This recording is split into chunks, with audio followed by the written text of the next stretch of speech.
如果最近喺珠海或者中山去買樓嘅，有一種樓你千祈唔好亂入手。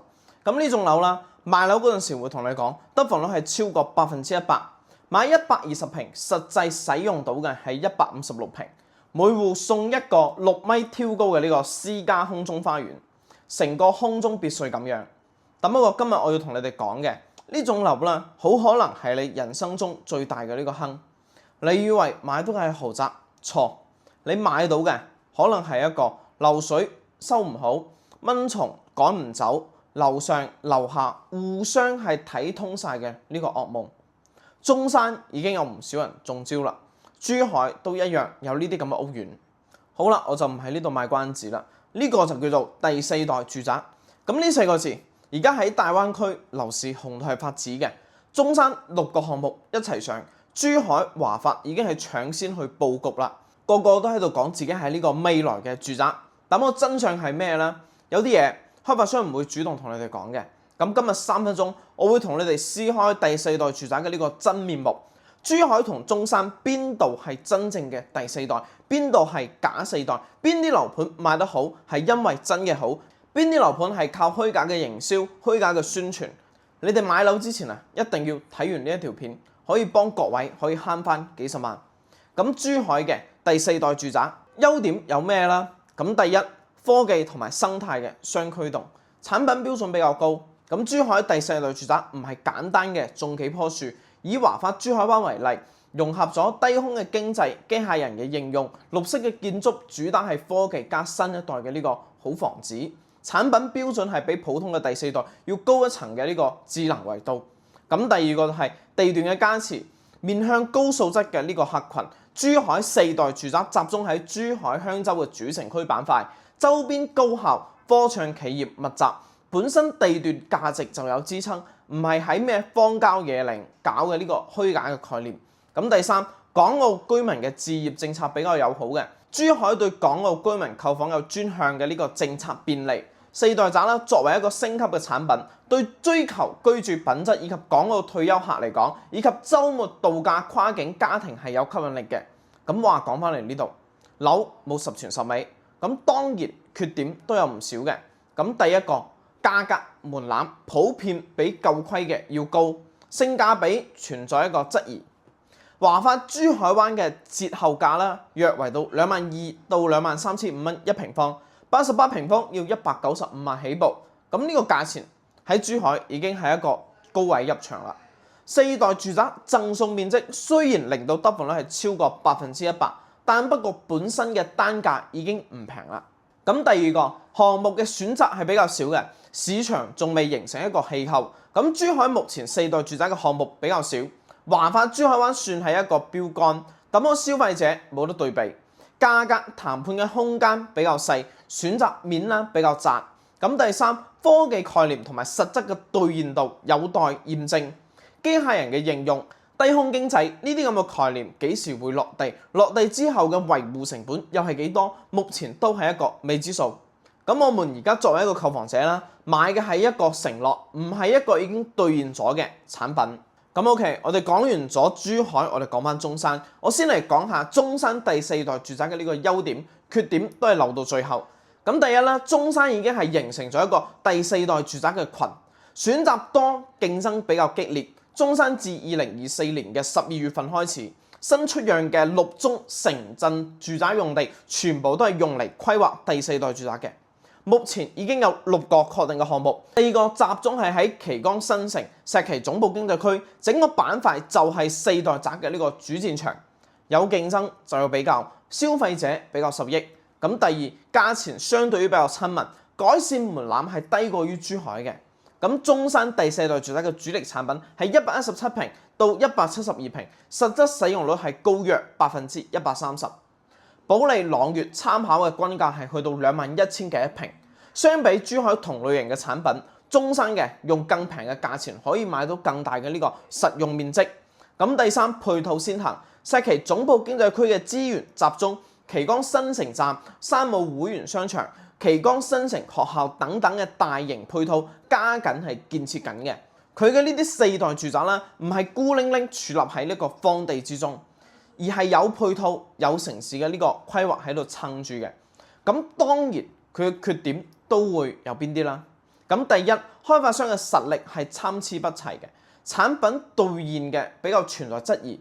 中山四代宅有品牌房企，例如保利啦、龍湖啦，咁我都有首次入進中山嘅新開發商。咁當然都有首次入到中山嘅新開發商，產品創新缺乏過往案例嘅呢個支撐，甚至有項目如奇關悅來前期宣傳係4.5嘅住宅，被質疑名不副其實，實質更似傳統嘅大平層。